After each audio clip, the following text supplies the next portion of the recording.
Hey there guys! In today's video, we're gonna sail the 7 seas.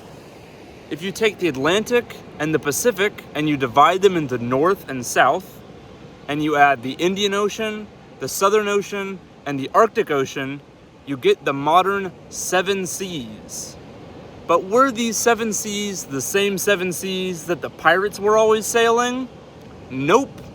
In fact, this concept of 7 seas dates all the way back to the ancient Babylonians.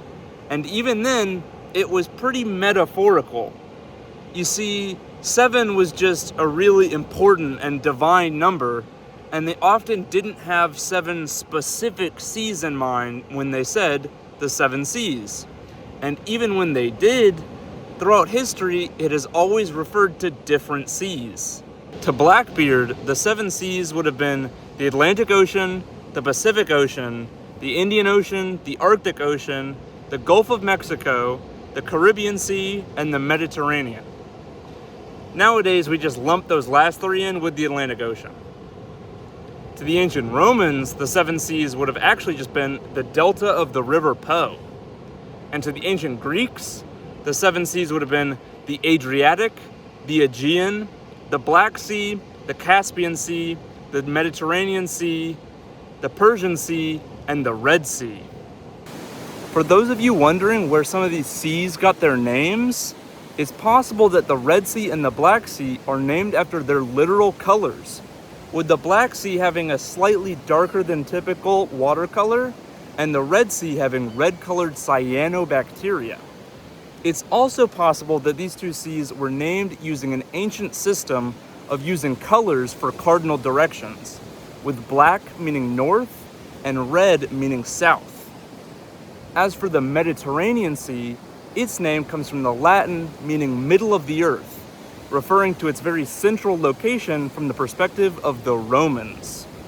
But where did the oceans get their names? Let's start with the Pacific Ocean.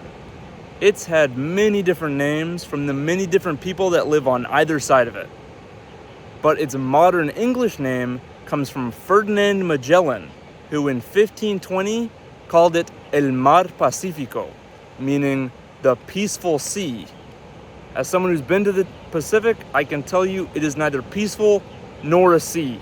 It's the biggest ocean on Earth, and it's the one where all the typhoons and tsunamis are.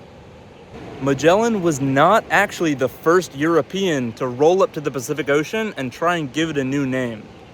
He was actually beat to it in 1513 by Vasco Núñez de Balboa, who crossed Panama, saw the Pacific Ocean, and named it El Mar del Sur, or Southern Sea or Southern Ocean.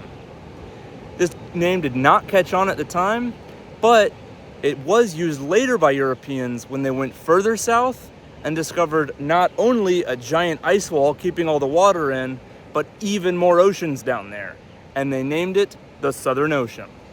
As for the Arctic Ocean, it got its name from the region it occupies, the Arctic, which in turn got its name from the fact that you can see the constellation Ursa Major from it. You see, Ursa comes from the Latin for bear, and Arctis comes from the Greek for bear. In fact, the scientific name for brown bears is Ursus arctos, meaning bear. I feel like Ursus arctos would have been a better scientific name for the polar bear, but instead they got named Ursus maritimus, meaning sea bear. Not to be confused with water bears, which is just another name for tardigrades. As for the Indian Ocean, it is unsurprisingly named after India, given the subcontinent jutting out into the ocean, having a pretty central location, and historically having great influence when it came to stuff like trade. And now for my favorite ocean, because it happens to be the one I live by, the Atlantic Ocean. I always thought that the Atlantic Ocean was named that because it's the ocean where Plato said Atlantis was. But it turns out both Atlantis and the Atlantic Ocean are actually named after the Titan Atlas, the guy said to hold up the heavens, and also the namesake of Atlases and the Atlas Mountains where he supposedly lived. It's not actually known for sure if the Titan is named after the mountains or if they are named after him. You see, some Berber languages have a word Adrar, meaning mountain, which might be the source of the name of the Atlas Mountains and subsequently the Titan. But according to other sources, the Titan came first and the mountains were named after him. If Ovid is to be believed, then both the Titan and the mountains are one and the same, as Perseus cursed the Titan Atlas and turned him into stone, thus becoming the very mountain range that bears his name. As you can see, it's pretty arbitrary what we decide to call the 7 seas. In fact, it's pretty arbitrary that we decide to divide up bodies of water in the first place. The Earth doesn't have 7 oceans, it has just one. If I poured a glass of water into the Atlantic Ocean right now and came back in a few thousand years, all the water would have thoroughly mixed through all the oceans on Earth. But I guess it does sound a little less snappy to say you sailed the one sea, so I do kind of get it. Well, thanks for watching. I hope you enjoyed the video. I actually have another video talking about where the continents got their names from if you're interested in that. I've got plenty more videos about geography, linguistics, Scrabble, and tons of other stuff. So go check them out. Make sure to like, subscribe, comment, do all that stuff, and have a great day. Man, I should not have filmed in the ocean. My phone is not waterproof.